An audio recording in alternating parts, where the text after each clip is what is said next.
Hello সবাইকে, কেমন আছো?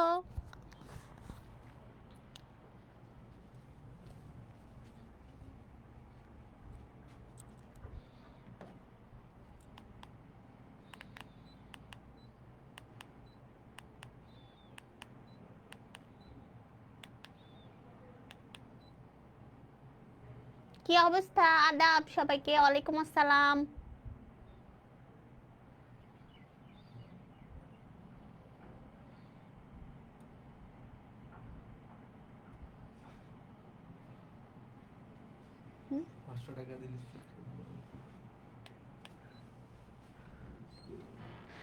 আল্লাহ, ওকে।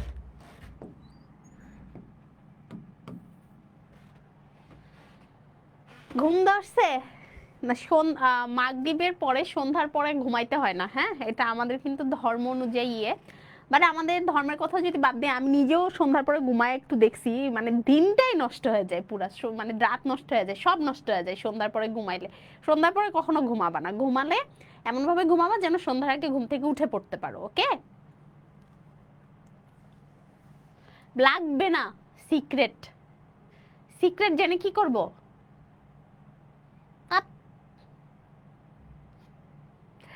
আচ্ছা, কেমন আছো তোমরা সবাই? কি অবস্থা তোমাদের সবার? কেমন চলছে দিনকাল? সবাই একটু দ্রুত চলে আসো ক্লাসে।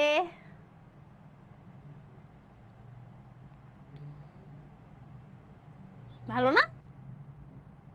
সমস্যা নেই, ওকে ফাইন। আচ্ছা, আজকে আমরা এই অধ্যায়টা পুরো A to Z রিভিউ করব, হ্যাঁ?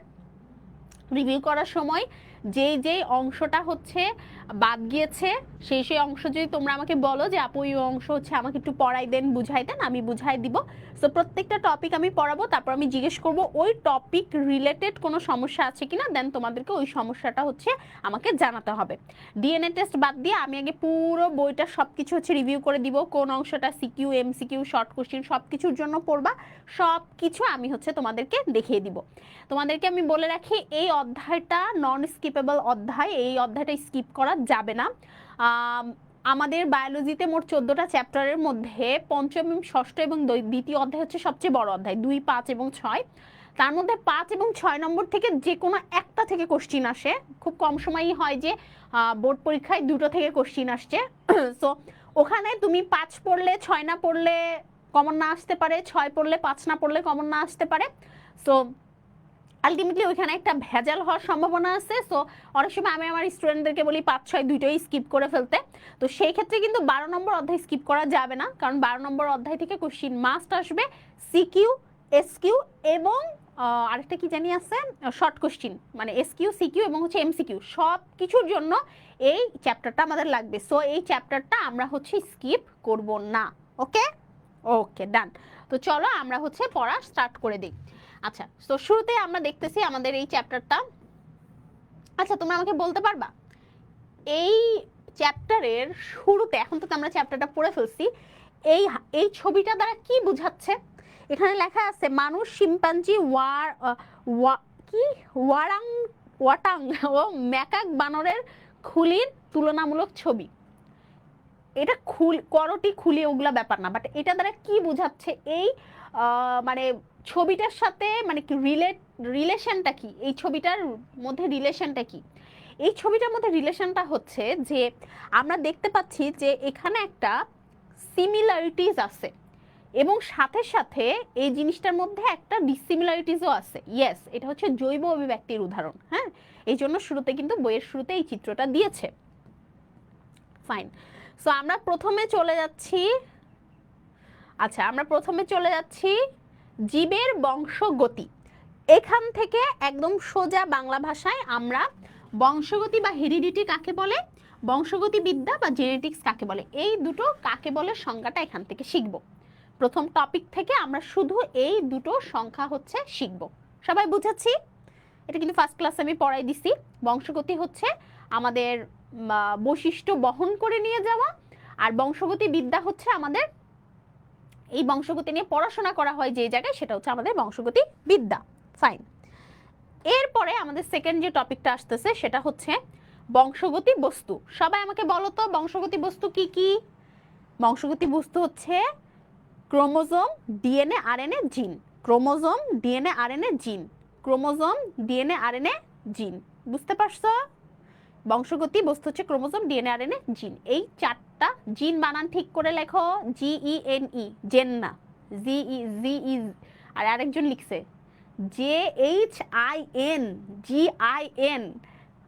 ইংলিশে লিখতেছো, দেন বানানের এই অবস্থা কেন? GENE, জিনি। হ্যাঁ, জিনি বানানটা কিছুটা জিন। ওকে আপু, আজকে কি অধ্যায়ের লাস্ট ক্লাস? না, আরেকটা ক্লাস আছে, সেটা হচ্ছে সিকিউর ক্লাস হবে।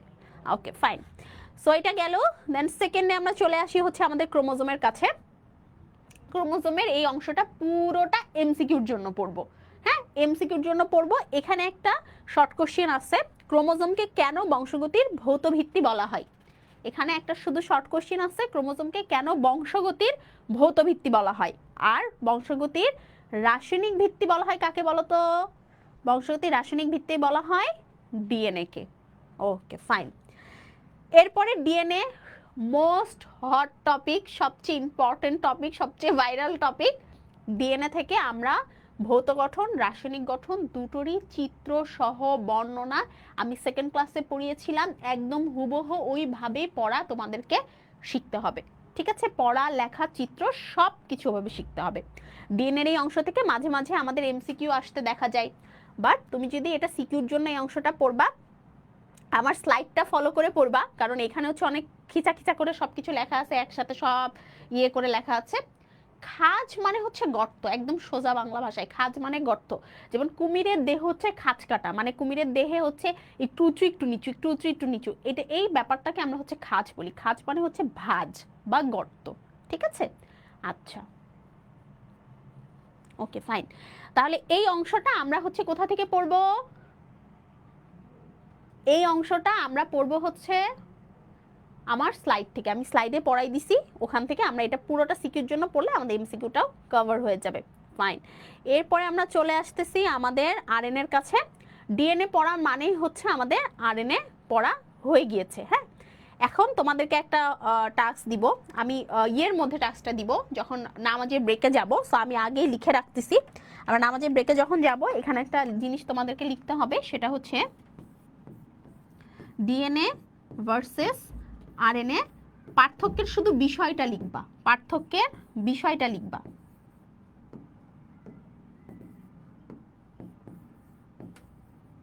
পার্থক্যের বিষয়,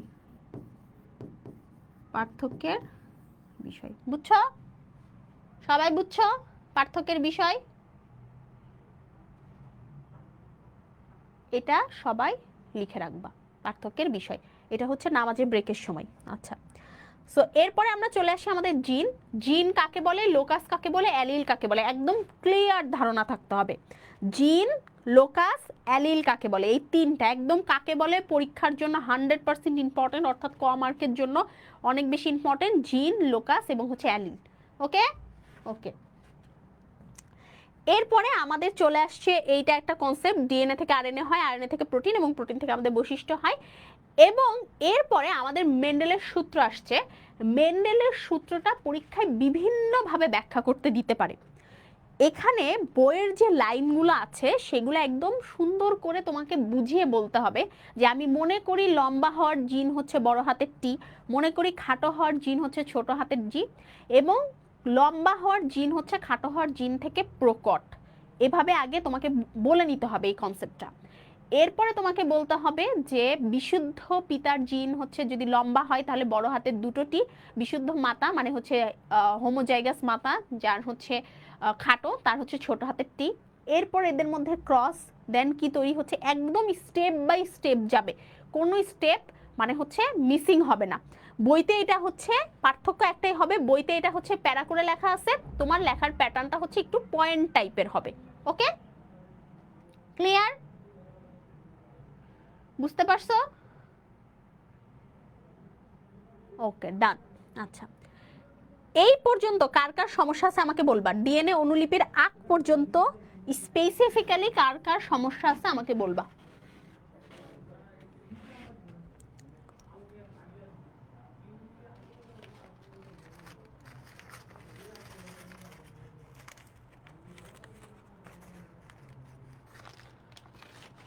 নাই, লোটাস না বাবা, লোকাস। লোকাস হচ্ছে জিনের বাসা, হ্যাঁ। ক্রোমোজোমের যেই জায়গায় স্পেসিফিক্যালি জিন থাকে সেটাকে আমরা হচ্ছে লোকাস বলি। এটা লোটাস না, লোকাস এটা। ওকে, অনেক ঠান্ডা হয়ে গেছে ঘর।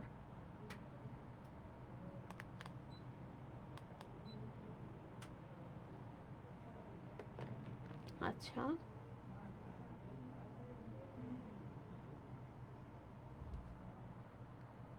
ওকে, এলিলটা বলবো। আচ্ছা, এলিলটা বলছি। এই যে দেখো, একদম সহজ। এই যে দেখো, এ এর একটা অ্যালিল, এটা এটা এটার একটা অ্যালিল, এটা এটার একটা অ্যালিল, এটা এটা একটা অ্যালিল। এখন টি এর সাথে মনে করো আমি যদি বি দিই, এটা এটার অ্যালিল না। কেন? টি মানে হচ্ছে লম্বা হওয়া, বি মানে হচ্ছে কালো হওয়া। লম্বা হওয়া হচ্ছে একটা হাইটের বৈশিষ্ট্য, আর কালো হওয়া হচ্ছে একটা রঙের বৈশিষ্ট্য। তো রং আর হাইট এরা সেম বৈশিষ্ট্য না, এরা সেম বৈশিষ্ট্য না। বাট লম্বা আর খাটো এরা সেম বৈশিষ্ট্য বাট অপোজিট। দুইজনই হাইটের বৈশিষ্ট্য প্রকাশ করছে বাট অপোজিট। তাহলে বি এর সাথে আরেকটা বৈশিষ্ট্য কি হতে পারে? ছোট বি, মানে কালো হওয়া এবং সাদা হওয়া। এরা একে অপরের অ্যালিল। অর্থাৎ মানুষের শরীরের মধ্যে যে ক্রোমোজোম জোড়া বেঁধে বেঁধে থাকে, সেখানে একটা ক্রোমোজোমের একটা জিন আমাকে বলে হচ্ছে যে কি বলে এটা, মানে একটা ক্রোমোজোমের একটা জিন তোমাকে বলবে যে তুমি অমুক হও, মানে ডাক্তার হও, আর আরেকটা জিন বলবে তুমি ইঞ্জিনিয়ার হও। এই যে ডাক্তার ইঞ্জিনিয়ার এরা হচ্ছে পরস্পরের অ্যালিল। কিন্তু একজন বললো ডাক্তার হইতে, আরেকজন বললো কালো হইতে, তাহলে হলো না। কারণ ডাক্তার আর হচ্ছে ইঞ্জিনিয়ার এক, বাট ডাক্তার আর কালো এক জিনিস না, কালো আর সাদা এক জিনিস। ঠিক আছে? তো অ্যালিল হচ্ছে দুটো জিন ভাই ভাই, বাট দুই ভাই হচ্ছে ডিফারেন্ট কথা বলে, তাদেরকে আমরা অ্যালিল বলি। ওকে, অ্যালিলটা আমরা গত ক্লাসে পড়ছিলাম জৈব অভিব্যক্তির মাঝখানে। আজকে জৈব অভিব্যক্তিরও যে অংশটুকু বাদ আছে আমি সেটুকু পড়িয়ে দিব। ওকে, বুঝতে পারছি? ঠিক আছে,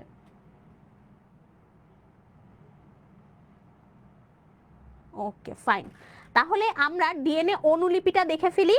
ডিএনএ অনুলিপিটা হচ্ছে আমরা চিত্র আঁকবো, এবং ডিএনএ হচ্ছে অনুলিপি অর্ধ সংরক্ষণশীল প্রক্রিয়ায় কেন হয় বা কিভাবে হয় এটা ব্যাখ্যা করতে আসতে পারে। তো এটা বলছিলাম যে বইয়ের যে অংশটুকু আছে সেটুকুই শুধু তুমি পয়েন্ট করে লিখবা, সাথে একটা চিত্র আঁকবা। আর এখানে তুমি চিত্র আঁকার সময় এই যে সুন্দরভাবে একটা হচ্ছে এই যে এটা মনে করো যে তুমি গাঢ় করলা, এই যে যেটা লাল করতেছি সেটা গাঢ় করলা, আর বাকিটা হচ্ছে হালকা করলা। হ্যাঁ, রঙিন পেন ব্যবহার করার দরকার নাই। ঠিক আছে? তাহলে এই পর্যন্ত হয়ে গেল। তোমাদের এখন কাজ হচ্ছে ডিএনএ এবং আরএনএ এর পার্থক্যের বিষয় কে কতটা লিখতে পারো। যে 8টা লিখতে পারবে সে হচ্ছে উইনার। ঠিক আছে? যে 8টা লিখতে পারবে সে হচ্ছে আজকের উইনার। তো 8টা লিখে তোমরা কমেন্ট বক্সে কমেন্ট করবা।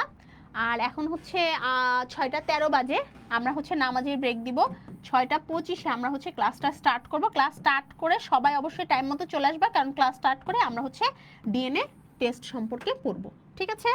6টা 25-এ ক্লাসটা স্টার্ট হবে, আমরা ডিএনএ টেস্ট সম্পর্কে পড়বো। ঠিক আছে? আর নামাজে ব্রেকে যাচ্ছি। আজান 6টা 28-এ দেয়, কে বলছে? আমি দেখতেছি আজান কয়টায় দেয়, থামো।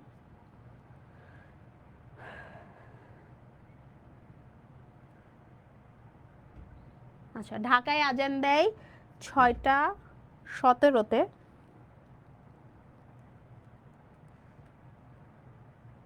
তারপর অন্যান্য জায়গায় আজান দিবে হচ্ছে 6টা 22-এ। অনেক জায়গায় অলরেডি আজান দিয়ে দিছে। আচ্ছা, সমস্যা নাই, আমি হচ্ছে এটা 30-এ দিচ্ছি, 30-এ স্টার্ট করব। ঠিক আছে? সবাই 30-এ চলে আসবা, মাস্ট 30-এ চলে আসবা, 30-এর একটু আগে চলে আসবা। কারণ আমরা কিন্তু কি শুরু করবো বলো তো? ডিএনএ টেস্ট শুরু করবো। সো ডিএনএ টেস্ট শুরু করলে এটা কিন্তু একদম প্রথম থেকে থাকতে হবে। হ্যাঁ, ওকে। সো সবাই 6টা 30-এ আসবা। ডান।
এসেছো? আচ্ছা, তুহিনের লেখাটা আমি সবার আগে দেখেছি, তুহিন খুব সুন্দর লিখেছে। বাকিরা ইংলিশ লিখছো কেন? আচ্ছা আচ্ছা, বাংলিশ লিখতেছো, আচ্ছা ঠিক আছে। হ্যাঁ, সবারটাই খুব সুন্দর হচ্ছে, ঠিক আছে। সুন্দর হয়েছে, সবারটা সুন্দর হয়েছে, ভেরি গুড, আমি খুবই হ্যাপি হয়েছি। ওকে, চলো আমরা দ্রুত করে ডিএনএ টেস্টটা পড়ে ফেলি। আচ্ছা দেখো, ডিএনএ টেস্ট হচ্ছে, মনে করো যে একটা বাসায় একটা অপরাধ সংগঠিত হয়েছে, অর্থাৎ একটা বাসায় কাউকে খুন করা হয়েছে।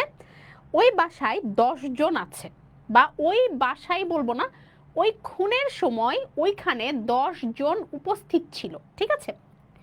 টাইমিং অ্যান্ড লোকেশন ট্র্যাপ করে 10 জনকে ওখানে পাওয়া গেছে। তো ওই খুনটা যখন হয়েছে, তখন অবশ্যই যে চাকুটা দিয়ে খুন হয়েছে সেই চাকুতে একটা ফিঙ্গারপ্রিন্ট, তারপরে আমি যে এখানে হেঁটে বেড়াই আমার তো প্রচুর হেয়ার ফল হয়, তো মনে করো একটা হেয়ার পড়ছে, বা আমি যদি কিছু খেয়ে থাকি আমার হচ্ছে মুখে লালা পড়তে পারে, এরকম বিভিন্ন কিছু কিন্তু ওখানে থেকে যাবে। তো আমি কি করব, ওই অপরাধ সংগঠনের স্থান থেকে আমি সেই জিনিসটা সংগ্রহ করব। সেটা লালা হতে পারে, রক্ত হতে পারে, চুল হতে পারে, যে কোনো কিছু হচ্ছে সংগ্রহ করব। অ্যান্ড সেকেন্ড, ওই সময়ে যেই 10 জনকে আমি সন্দেহ করছি যে এই 10 জন থাকতে পারে, সেই 10 জনকেও আমি কি করব বলো তো? সেই 10 জনকে কি করব? সেই 10 জনকে আমি হচ্ছে একত্রিত করব, এবং সেই 10 জনের থেকেও আমি মনে করো প্রত্যেকের থেকে লালা নিতে পারি, চুল নিতে পারি, রক্ত নিতে পারি, যেটা আমার সহজলভ্য হয় আমি সেটা নিব। এখন এই যে ওই অপরাধ সংগঠনের স্থানের মনে করো মানে যেইখানে ওখানকার রক্তের ডিএনএ, লালার ডিএনএ, চুলের ডিএনএ ওই 10 জনের যার সাথে, যার ডিএনএর সাথে মিলে যাবে, মানে ওই 10 জনেরও তো আমি যে চুল লালা কালেক্ট করব, মিলে যাবে, তখন আমি বলবো যে হ্যাঁ, ওই অপরাধ সংগঠনের স্থানে অমুক একজন ছিল। এক্স্যাক্টলি এই ঘটনাটাই হচ্ছে ডিএনএ টেস্ট। অর্থাৎ যেখানে অপরাধ হচ্ছে সেখানে অপরাধীর ডিএনএ, এবং যাদেরকে আমি সন্দেহ করছি সেই সন্দেহভাজন 10 জনের ডিএনএ টেস্ট করার পরে, যার ডিএনএর সাথে যার, হ্যাঁ ওই যে দেয়া পাতা লাগাও, ওই 10 জনের সাথে ওই 10 মানে অপরাধীর ডিএনএ মিক্স আপ করার পরে, মানে পরীক্ষা করার পরে যার সাথে যার ডিএনএ মিলে যাবে, অর্থাৎ যেখানে ডিএনএ আমার মিলে যাবে সেই ডিএনএটাকে আমি হচ্ছে মানে বলতেছি যে হ্যাঁ এটা হচ্ছে সে অপরাধী। এটাই হচ্ছে ডিএনএ টেস্ট, বা এই টেস্টের বিষয় মানে হচ্ছে ইয়েটাকে আমরা বলি হচ্ছে ডিএনএ ফিঙ্গার প্রিন্টিং। তো এখানে আমরা এমসিকিউর জন্য পড়বো যেখানে আমাদের হাড়, দাঁত, চুল, রক্ত, লালা, বীর্য এবং টিস্যু, এগুলো সবকিছু হচ্ছে আমরা ব্যবহার করতে পারি একটা ডিএনএ টেস্টের জন্য। এবং ওই অপরাধের শিকার এমন ব্যক্তির হচ্ছে আমরা ডিএনএর একটা প্রোফাইল, মানে ডিএনএতে কি কি থাকে সেগুলো হচ্ছে আমরা সংগ্রহ করি। এখন মেন সমস্যাটা আমি বলি, বইতে একটা পদ্ধতি আছে, পদ্ধতিটা এই যে এখান থেকে স্টার্ট হইছে, এই যে এই পদ্ধতিতে প্রথমে নমুনা, এখান থেকে পদ্ধতিটা স্টার্ট হইছে, এবং পদ্ধতিটা খুবই সংক্ষেপে ছোট করে দেখো, জাস্ট এইটুকু জায়গার মধ্যে শেষ করা হয়েছে। আবার লাস্টে আবার হচ্ছে পিসিআর কি সেটাও বলা হয়েছে। সো এই যে ডিএনএ ফিঙ্গারপ্রিন্টিং বলা হয়, এই পর্যন্ত হচ্ছে এই পদ্ধতি। তো পদ্ধতিটা কতটা ছোট তোমরা দেখছো খেয়াল করে, আমি তোমাদেরকে স্পষ্টত বলে দিতে চাই, এই পদ্ধতিটা এতটা ছোট কখনোই না। এটা খুবই জটিল একটা পদ্ধতি, এটা খুবই দীর্ঘ একটা পদ্ধতি, এবং এখানে অনেক অনেক তোমার এখানে স্টেপ যদি 5টা হয়, তুমি জেনে রাখবা যে এখানে তোমার বইতে যদি 5টা স্টেপ থাকে, এটার স্টেপ আসলে হচ্ছে 500টা। 500টা আমি একটু বেশি বললাম, মনে করো 100টা, ঠিক আছে। তো এখন হচ্ছে এই স্টেপগুলো এত বেশি যে তোমার এই লেখাটার সাথে ওইটা হচ্ছে রিলেট করা যাবে না, বুঝতে পারছো? তো এখন তোমাকে যখন আমি এই বর্ণনাটা শেখাবো, তোমার মনের মধ্যে অনেক কোশ্চিন থাকবে, কারণ অনেকগুলো স্টেপ সম্পর্কে তুমি জানবা না।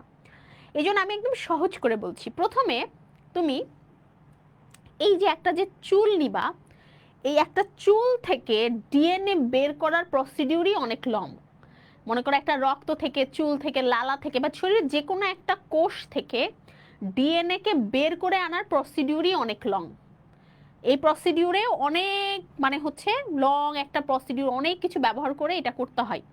এখন সেটা করার সেটাকে দেখো খুব সহজে তোমার বইতে এক লাইনে বলে দিল যে এই পদ্ধতিতে প্রথমে নমুনা থেকে রাসায়নিক প্রক্রিয়ায় ডিএনএ আলাদা করে নিতে হয়, অর্থাৎ এই চুল থেকে ডিএনএ আলাদা করে নিতে হবে। তাহলে এটা 1 নম্বর স্টেপ। 2 নম্বর স্টেপ, এই ডিএনএ গুলোকে রেস্ট্রিকশন এনজাইম দিয়ে কুচি কুচি কুচি কুচি কুচি করে কাটতে হবে।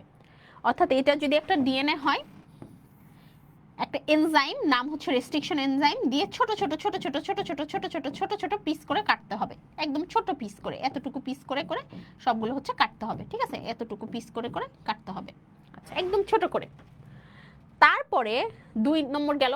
3 নম্বর স্টেপ, সেটা হচ্ছে এক বিশেষ পদ্ধতিতে, সে পদ্ধতিটার নাম হচ্ছে ইলেকট্রোফোরেসিস। ডিএনএ টুকরোগুলো তাদের দৈর্ঘ্য অনুযায়ী ব্যান্ড আকারে আলাদা করা হয়। আচ্ছা, এই প্রসেসটা তোমাদের বুঝতে অনেক খেঁচাল হবে, কারণ এটা তোমরা এখন জীবনে প্রথমবারের মতো শুনছো।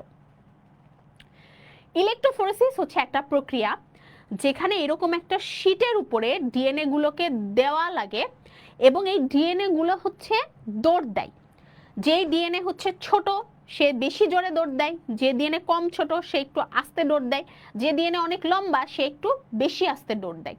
ফলে এখানে হচ্ছে অনেকগুলো ব্যান্ড তৈরি হয়। ব্যান্ড মানে হচ্ছে দাগ, কেমন, এই যে এই ছবিটার মতো, দেখো খেয়াল করে দেখো, এখানে অনেকগুলা ব্যান্ড তৈরি হয়। হ্যাঁ, এবং তোমরা একটু খেয়াল করে দেখো, অপরাধী স্থান থেকে প্রাপ্ত নমুনা হচ্ছে এমন, ভুক্তভোগী ব্যক্তির নমুনা হচ্ছে এমন, এবং এটার সাথে দেখো সন্দেহভাজন আসামি 1-এর নমুনা, তোমরা দেখো সন্দেহভাজন আসামি 1 কিন্তু এটার সাথে মিল খাচ্ছে। এখানে এই যে এই ডিএনএ গুলো যে সাজানো হয়েছে না, এটাই কিন্তু ইলেকট্রোফোরেসিসের মাধ্যমে সাজানো হয়েছে। ডিএনএ যে ব্যান্ড সেগুলো হচ্ছে ইলেকট্রোফোরেসিসের মাধ্যমে সাজানো হয়েছে, বুঝতে পারছো? আচ্ছা, এরপরে যে ঘটনাটা ঘটে সেটা হচ্ছে, এখানে নাম বলছে যে এই পুরো প্রসেসটার নাম কি, অনেক কঠিন কঠিন ভাষা বলছে, তোমার এটা দরকার নাই। আচ্ছা, এরপরে নাইট্রোসেলুলোজ কাগজে রেডিও অ্যাক্টিভ আইসোটোপ, তোমরা আইসোটোপ সম্পর্কে কেমিস্ট্রি 3য় চ্যাপ্টারে পড়েছো যে বিভিন্ন মৌল থেকে বিকিরিত রশ্মিকে আমরা তেজস্ক্রিয়তা বলি, এবং তেজস্ক্রিয় যে সকল মৌল ব্যবহৃত হয় তাদেরকে আইসোটোপ বলে। তো এখানে মেন কথা, যেসব রশ্মি তেজস্ক্রিয়তা বিকিরণ করে, বিভিন্ন রশ্মি বিকিরণ করে, সেরকম হচ্ছে নিয়ে এক্স রে ফিল্মের উপর রেখে আমরা হচ্ছে এইরকম একটা সিচুয়েশন ক্রিয়েট করি, এবং এইরকম সিচুয়েশন ক্রিয়েট করার পরে যার সাথে সর্বাধিক মিলে যায় সেটাই আমাদের হচ্ছে অপরাধী বলে কাউন্ট হয়। এখন এখানে মনে হয় একটা শব্দ নিয়ে তোমরা খুব ইয়ে করতেছো, শব্দটা কই,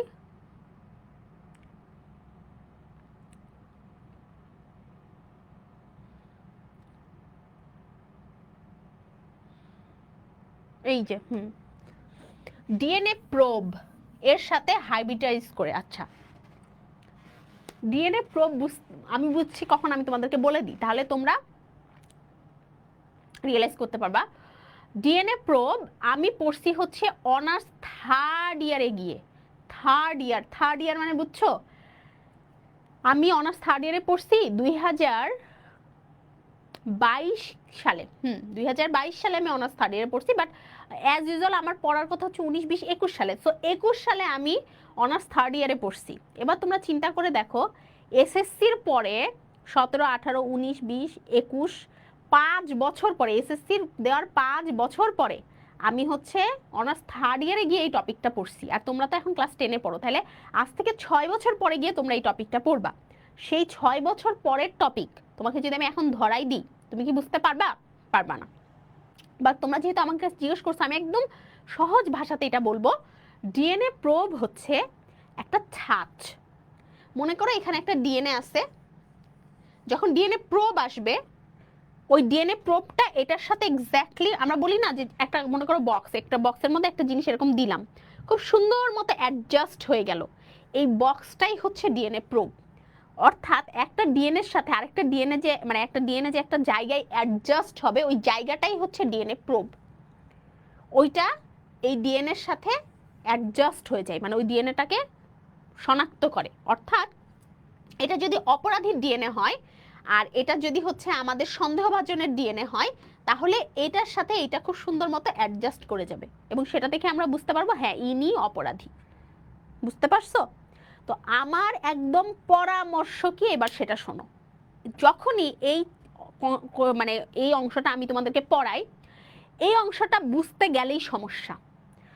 আমি কিন্তু সবকিছু তোমাদেরকে বুঝে বুঝে পড়াই, কিন্তু এমন কিছু কিছু জিনিস আছে যেগুলো যখন তোমরা বেশি বুঝতে যাবা কিচ্ছু মনে থাকবে না। কারণ তুমি এখানে ডিএনএ প্রোব কি, এটা কি সেটা কি, এগুলো বুঝতে তুমি এতটা পরিমাণ টাইম নষ্ট করেছো। এই যে অটো রেডিওগ্রাফি কি, রেডিওগ্রাফি হচ্ছে এক ধরনের তরঙ্গ দৈর্ঘ্য। এখন তরঙ্গ দৈর্ঘ্য বুঝাতে গেলে তোমাকে আবার হচ্ছে ফিজিক্স থেকে তরঙ্গ দৈর্ঘ্য কি বুঝে আসতে হবে। এই জন্য একদম সহজ সমাধান আমি তোমাদেরকে যেটা বলছি সেটা শোনো। আমি তোমাদেরকে এই প্রসিডিউরটা পয়েন্ট করে করে বলবো, তোমরা জাস্ট পয়েন্টটা মনে রাখবা। এর বেশি যখন কিছু বুঝতে যাবা কিচ্ছু মনে থাকবে না, পরীক্ষার হল পর্যন্ত মনে থাকবে না। আমি কিন্তু প্রতিটা জিনিস তোমাদেরকে বুঝাই। আমি আবারও বলছি, এত কথা শুধুমাত্র এই কারণে বলছি যেন তোমাদের মনের মধ্যে কোনো কনফিউশন না থাকে। আদারওয়াইজ তোমাদের মতো বয়সে যেটা আমার ভেজাল লাগতো আমি সেটা মানে বুঝার মধ্যে যাইতামই না, কারণ আমার সময় এত কোনো ভালো টিচার ছিল না যারা আমাকে ওটা বুঝাই দিবে। বুঝতে পারছো? আচ্ছা, সো তোমাদেরকে আমি যেটা বলছি তোমরা সেইটা অনুযায়ী কাজ করবা, কারণ পরীক্ষায় তোমাদেরকে লিখে আসতে হবে, এটা হচ্ছে মেন। এখন পরীক্ষায় লিখে আসলে পরে অনার্সে গিয়ে এগুলো পড়তে পারবা, না এলে জীবনও এগুলো অনার্সে গিয়ে পড়তে পারবা না, কারণ ভালো জায়গায় চান্সই পাবা না। বুঝছো? আচ্ছা, সো প্রথমে কি, প্রথমে হচ্ছে 1 নম্বর, নমুনা থেকে রাসায়নিক প্রক্রিয়ায় ডিএনএ আলাদা করব। নমুনা মানে চুল থেকে, অর্থাৎ যদি আমার সৃজনশীলে থাকে চুল, তাহলে আমি ওভাবেই বলবো যে প্রথমে চুল থেকে রাসায়নিক প্রক্রিয়ায় ডিএনএ আলাদা করব। 2 নম্বর হচ্ছে রেস্ট্রিকশন নামক এনজাইম দিয়ে, এটা একটা কেমিক্যাল মনে করব, রেস্ট্রিকশন নামক এনজাইম দিয়ে ডিএনএ গুলোকে ছোট ছোট টুকরা করব। তাহলে চুল থেকে ডিএনএ কে আলাদা করব রাসায়নিক প্রক্রিয়ায়, এবার ডিএনএ কে আমি রেস্ট্রিকশন এনজাইম দিয়ে কুচি কুচি করব। 3 নম্বর হচ্ছে ইলেকট্রোফোরেসিসের মাধ্যমে ডিএনএ টুকরাগুলোকে ব্যান্ড আকারে আলাদা করব। ইলেকট্রোফোরেসিস প্রক্রিয়াতে আমি তো ডিএনএর অনেকগুলো টুকরা পাইছি, রাইট? সেই টুকরাগুলোকে ইলেকট্রোফোরেসিস প্রক্রিয়ায় ব্যান্ড আকারে আলাদা করব। 3 নম্বর হচ্ছে আমাদের একটা কাগজ নিব, কাগজটার নাম হচ্ছে নাইট্রোসেলুলোজ কাগজ। সেখানে একটা আইসোটোপ নিব, আইসোটোপটা হচ্ছে রেডিও অ্যাক্টিভ আইসোটোপ, কারণ এটা হচ্ছে রশ্মি। এইটা দিয়ে ডিএনএ প্রোবের সাথে আমরা হচ্ছে আমরা দৃশ্যমান ব্র্যান্ডের শাড়িগুলো নির্ণয় করব। অত লেখা লাগবেই না, প্রতি লাইন তোমার লেখার দরকার নাই। তুমি নাইট্রোসেলুলোজ কাগজ নিবা, অটো রেডিও অ্যাক্টিভ হচ্ছে আইসোটোপ নিবা, সেখানে ডিএনএ প্রোবের সাথে এই পদ্ধতি ব্যবহার করে দৃশ্যমান ব্র্যান্ডগুলোকে তুমি আলাদা করবা।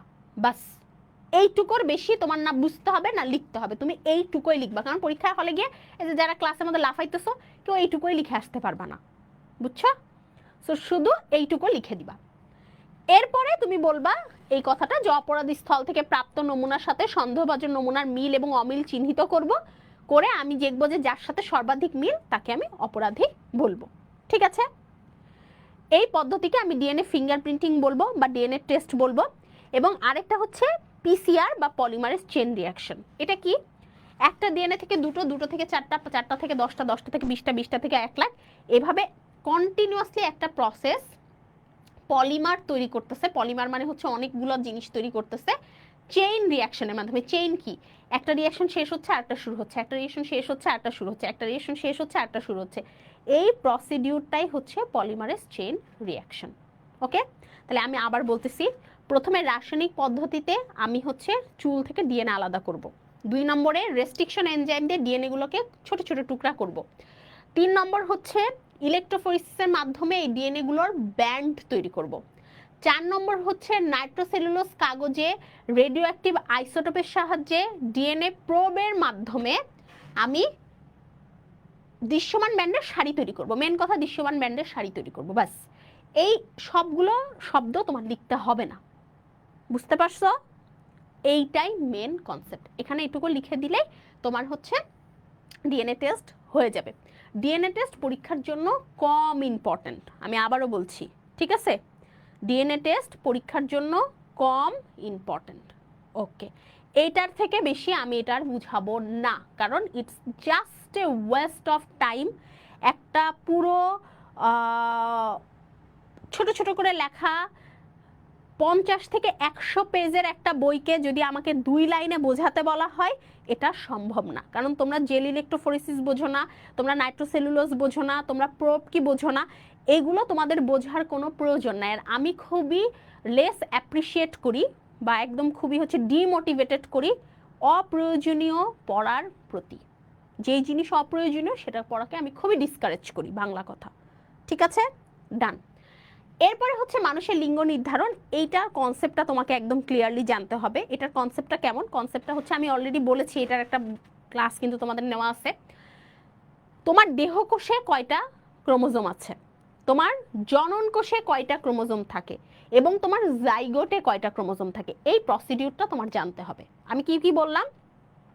তোমার দেহকোষে কয়টা ক্রোমোজোম থাকে, এবং সেখানে 2 টাইপের ক্রোমোজোম থাকে, অটোজোম এবং সেক্স ক্রোমোজোম, সেটা একটা গেল। এরপরে তোমার জনন কোষে কয়টা ক্রোমোজোম থাকে। জনন কোষে কিন্তু এক্স এক্স ওয়াই ওয়াই না, জনন কোষে 23 জোড়া, 23 জোড়ার মধ্যে আমাদের হচ্ছে 23টা ক্রোমোজোম থাকে। জনন কোষে 23টা। তো 23টা কিরকম ভাবে থাকবে? আমাদের 22 প্লাস হচ্ছে হয় এক্স অথবা 22 প্লাস ওয়াই, এই কথাটা বলতে হবে। এবং লাস্টে জাইগোটে কয়টা ক্রোমোজোম হয়, এই কনসেপ্টটা পুরুষের ক্ষেত্রে বলবা, মহিলার ক্ষেত্রে বলবা। ডান।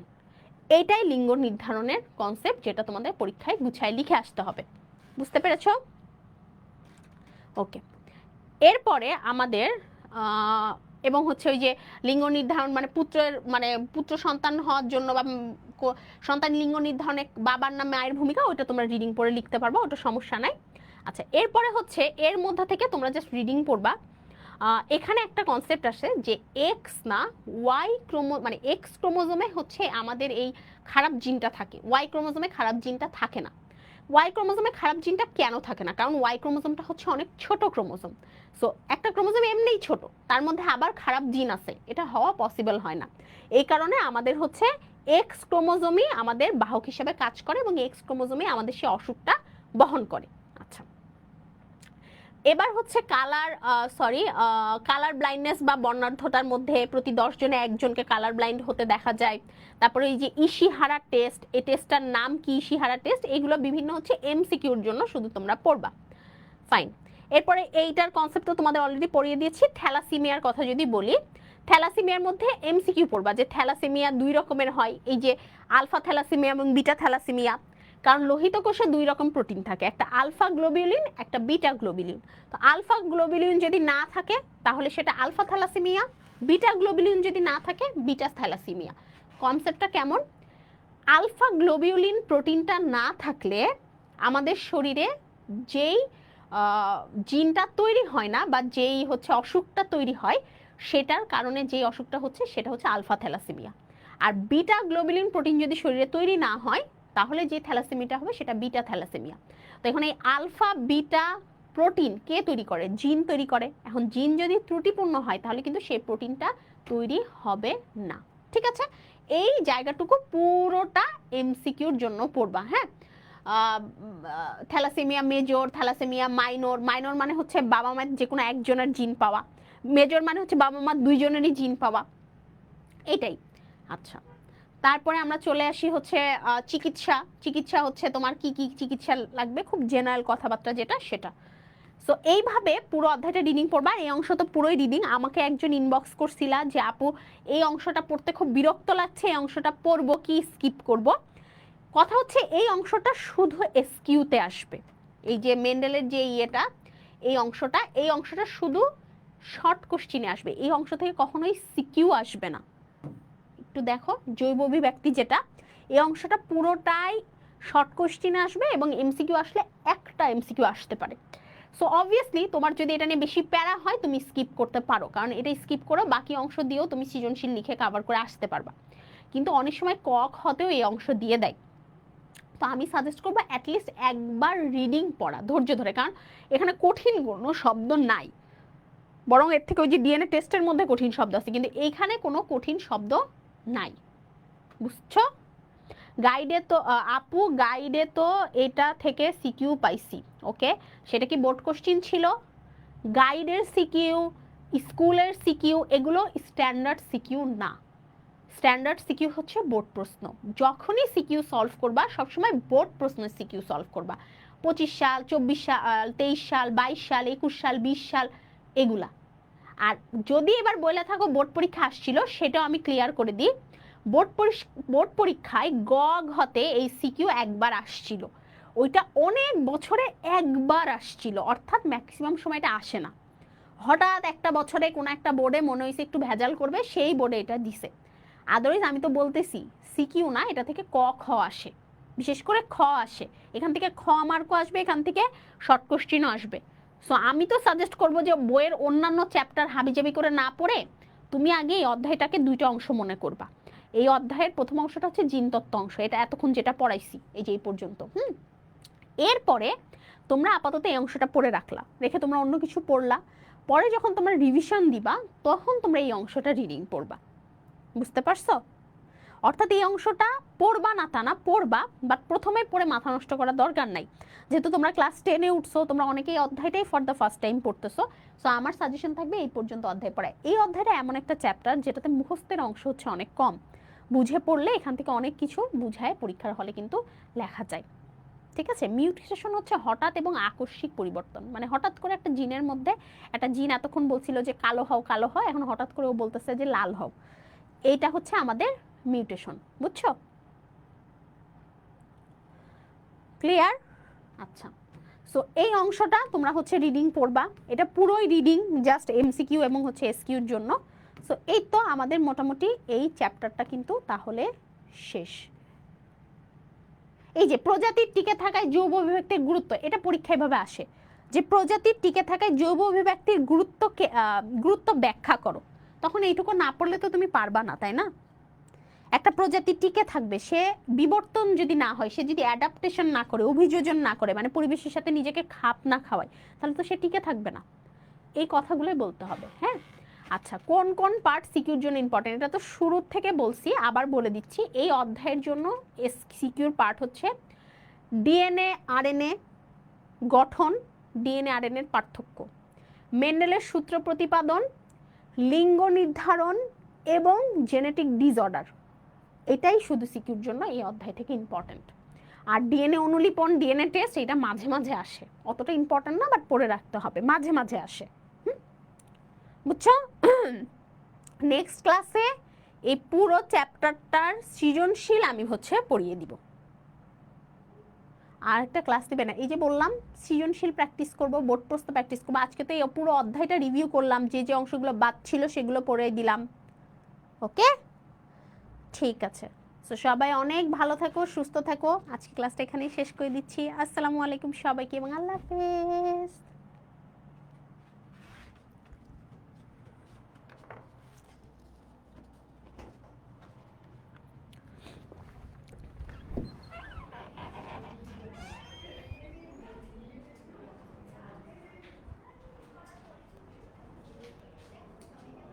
কি দেখো তো ফাঁদ, ক্লাস শেষ।